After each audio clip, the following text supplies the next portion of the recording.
Team says, so they have a video for you guys on the 468 Lok-Bolt.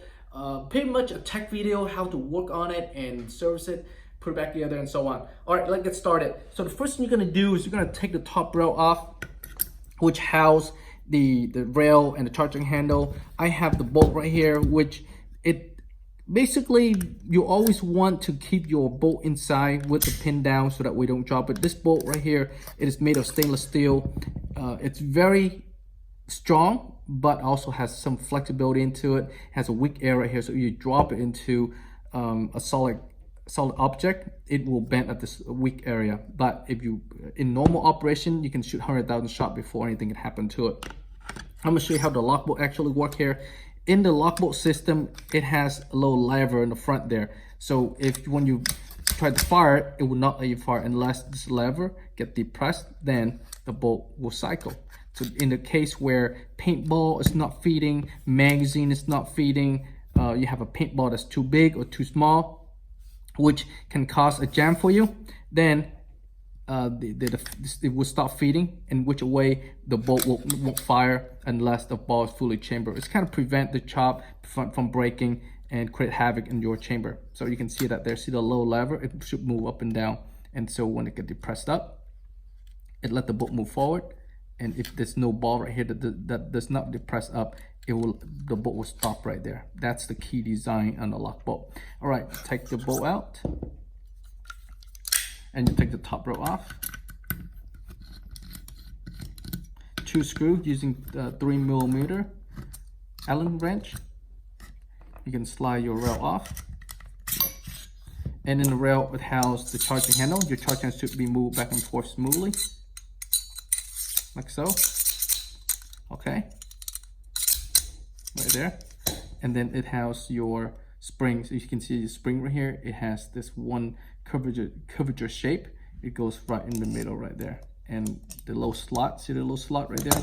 It aligns with a low notch right there. This whole assembly is ready to slide back into the upper. Right, from here, your Lok-Bolt is housed by the spring under there, and the spring push back the Lok-Bolt on the up and down position. The 2 little pin right here that you have to knock out to access to service it. If you don't want to, you don't have to, but if you normally you take it out, then you have to remove it out and then put it back together. All right, so this 2 little pin right here, you can use a small little punch to punch out the pin, or you can have a spring-loaded punch that will also help doing that as well. So this little punch, just depress that. Here you go. It will push that side out right there. See the little is coming out on that side already. It doesn't take that much force. So we're gonna miss that right there. All right, from there, you just grab and pull it out right there. So that's your pin. Let me go grab the other one. It's my second pin. And now we're gonna pull this top cover off.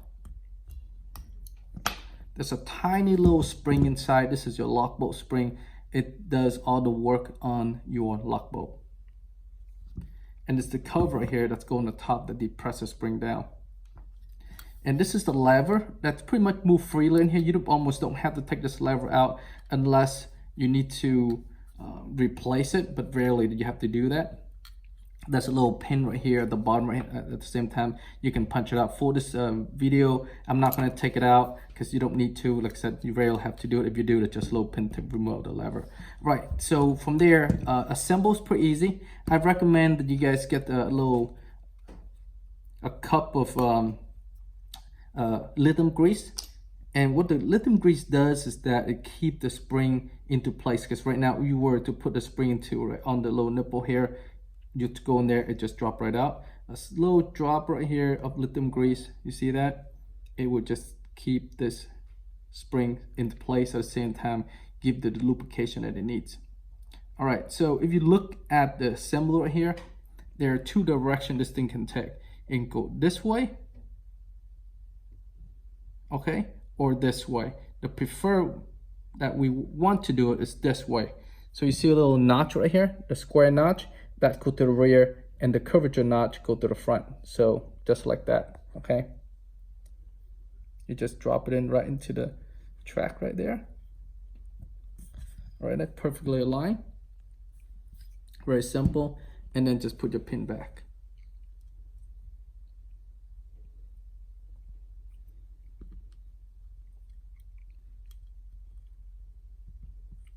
All right.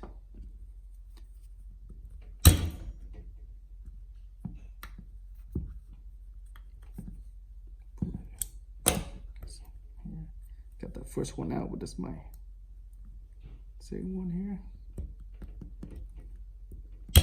There you go. As you get closer, you can either use the regular punch, or I'm gonna use my punch here to push it back at the same time here. A little strong bring tension. All right. You can see that it's kind of go in there. And from here, all you have to do is just slide in your just upside down like this, so that way your spring component does not come out.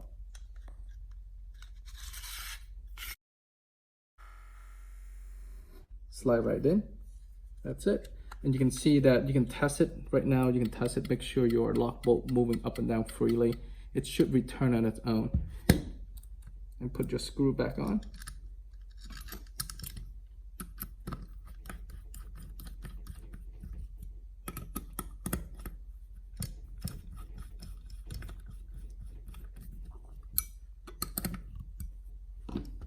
I guess that's pretty much it on assembling your lock bolt, how it works.